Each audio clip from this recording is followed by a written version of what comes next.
Hi, it's Tom and Steve at ZBar. Howdy. So we had an interesting opportunity. We went to Costco, and rarely do you find allocated bottles at Costco, but we found 2 allocated bottles at Costco at our trip to Costco. So the first one's a little more allocated than the other one, but the first bottle we found is Baker's 13. Very cool find. Baker's 13 comes out. It seems like it only comes out, I don't know if it's an annual release. I think it's actually about every 2 years it comes out. I know the last one I got was about 2 years ago. So it may have come out last year and I just missed one, but they're rare. They're really rare. Great bottles, talk about that here in a second. And then the Larceny B525. So if you've watched some of my other videos, we just did the Elijah Craig B525. Yep. And that was wonderful. We had a Larceny barrel pick from Belmont, and that was wonderful. So we're going to get a chance to kind of taste this one, see how it stacks up against those. But really, it's just about a review, let you know how they are. Maybe give them a star rating on each of them to see what we think of them at the end. But more than anything else, we just thought what a great opportunity on a Thursday night to get on and film some content. So. Yeah. Little bit about these 2 products. Baker's 13, it's a Jim Beam product. So the place I got my last one was at the distillery down in Claremont, Kentucky. So that's Claremont, Kentucky is kind of east of pardon me, west of Bardstown.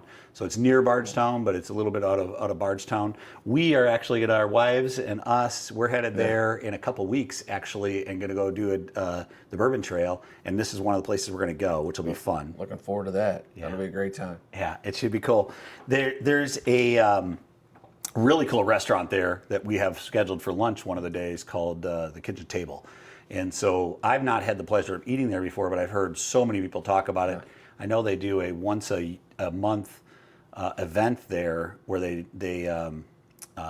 do a release of some bottles, some allocated bottles every year. We're not there for that, but that would be fun to be there for one of those. I'd love to go to one of these times.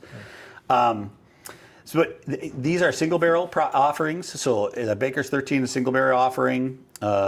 It's got a really cool neck tag on it. So this right here has a serial number on it, and that serial number actually is able to go online with them, and then it tells you all about exactly where that was in the rick house, the date it was bottled on. This particular bottle, we looked it up before we started shooting here. This particular one was on floor 4, rack 50.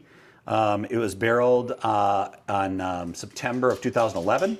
And it was bottled in May of 2023. So it's a 13-year, 8-month-old product. It's got a really cool like metal cork on. It's not a metal cork, but it's a metal-topped cork on it. And that the product's actually named after Baker Beam, who is a 6th-generation distiller, and he's a grandnephew of Jim Beam. So he's actually long passed, by the way. He's no longer alive. But really cool story behind where this name came from. Nice. Ready to give it a try and let's see what we think of it? Yeah, let's see what we think. Ooh, I get the honors. Oh, yeah, I like the honors.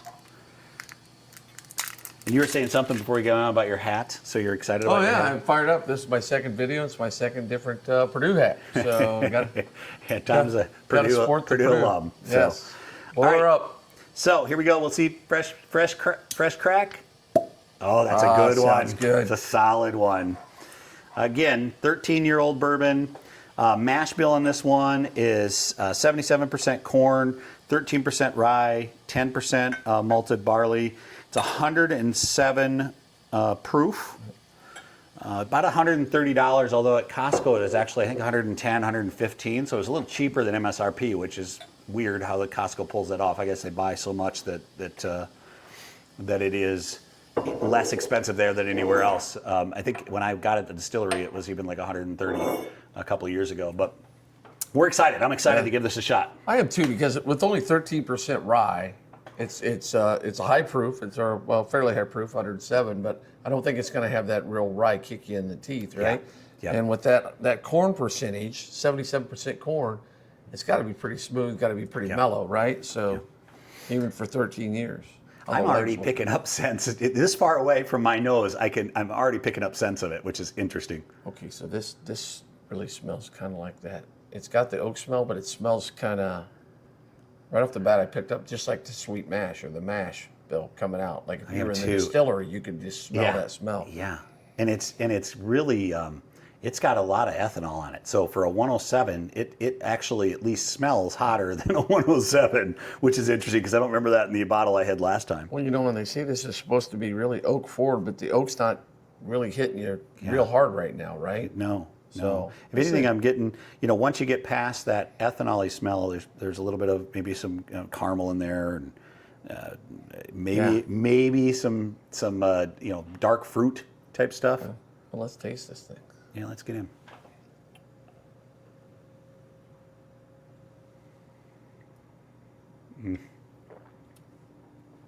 Oh my gosh, there are so many flavors going on in that thing. Well, there's oh my gosh. Yeah, there's the oak is right. Yeah. It's super oak forward, and they said that when we were researching that it's going to be really, really oak forward. There's some sweetness to it. There's a lot of sweetness. Yeah. I mean, some cherries probably is what that sweetness is, but it's certainly some sweetness. There's also I can get a little bit of, but it's more on the back side. There's a little bit of like I don't even know. Let me go back in again. That's some different flavors. So.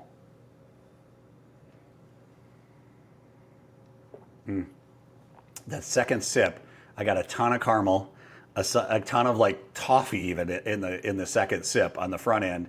And then as it's going to the back end, you're starting to pick up. It's that long finish. It's like burning on the back of your tongue almost. So it's giving that little Kentucky hug. But that's definitely a hugger right there. I'm trying to think. It's almost like I want to say it's a chocolate, and it was in the tasting notes that there was a chocolate on the back end of this thing, but it's not like a sweet chocolate. If anything, it's almost like a cocoa chocolate on the back end, and that's what that burn is. Too. Yeah. Let's do one more here. Finish her off.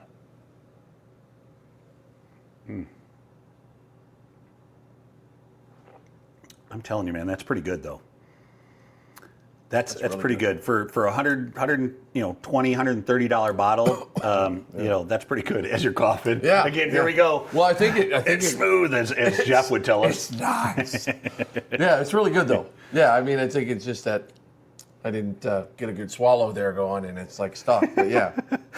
But it's not one of those that just burns you all the way down. You know what's weird is the more I'm drinking this, the more every time I drink it, I'm getting more caramel. It is literally like the caramel flavors and that toffee flavor I talked about earlier. It just keeps, like, every sip, there's more of that stuff on your tongue. And I think that sweetness coming through to start makes it so it's not such a bad hug on the backside. And then it just, you can, I mean, right now my mouth is just like tasting all this sweet taste. I can't pick it out. I can't tell you that it's definitely dark chocolate or anything like that, but it is, I mean, it's a quality bourbon right there. It's really, really good. What do you think on a 0 to 5 star rating? I always take price in because if it's a $50 barrel or $50 bottle and it tastes out of this world. I mean that to me makes a big difference. So you're at a pretty high level bottle price wise. What do you think? I don't know. I mean, I'm not going to go 5 with it. It's a unique flavor. I think that uniqueness kind of gives it a little bit higher ranking. It's really smooth though for 107 proof. Really smooth. Yeah, I agree. Even though I coughed and choked, I think and it's the first drink of the night too, so you got to cut it. Yep. I'm probably saying it's a good 4, maybe 4.5, but I'd say it's at least a 4-star. Yeah, I think I'm in the same spot. Because it's just got a great flavor to it, and it's unique. Yeah, we just got done doing a video on doing Widow Jane, and I would put it right there with the 13 and the 15 year of the Widow Jane. Yeah. I might even put it in front of those two. I mean, I agree with you. It's kind of a 4.5. It's super solid. Yeah. I'm not ready to go 5-star with it. I reserve that for kind of my best of my best, but it's a solid pour, and I think if you see it, especially at Costco, I'd be jumping all over it. You get and $20 off at Costco. Go ahead and take that on, right? But again, I guarantee this is going to start showing up around town now. I mean, once Costco gets it, that's when the mass distribution is starting to happen. Yep. So you'll probably find it at some of the liquor stores around town. It won't be high volume, so you're going to have to get lucky. But I think it's a solid one. So. Hey, give me that real cool metal cork. Yeah. I mean, metal top cork. That is that's a cool symbol. I know it had the plastic on it before, but that's really awesome. It is cool. All right, well, there you go. So Baker's 13, 4.5 stars at the ZBar ratings. And we'll head on to the next one here in a second. But cheers to that one. So here we go. Cheers. Mine's empty. So that It happens.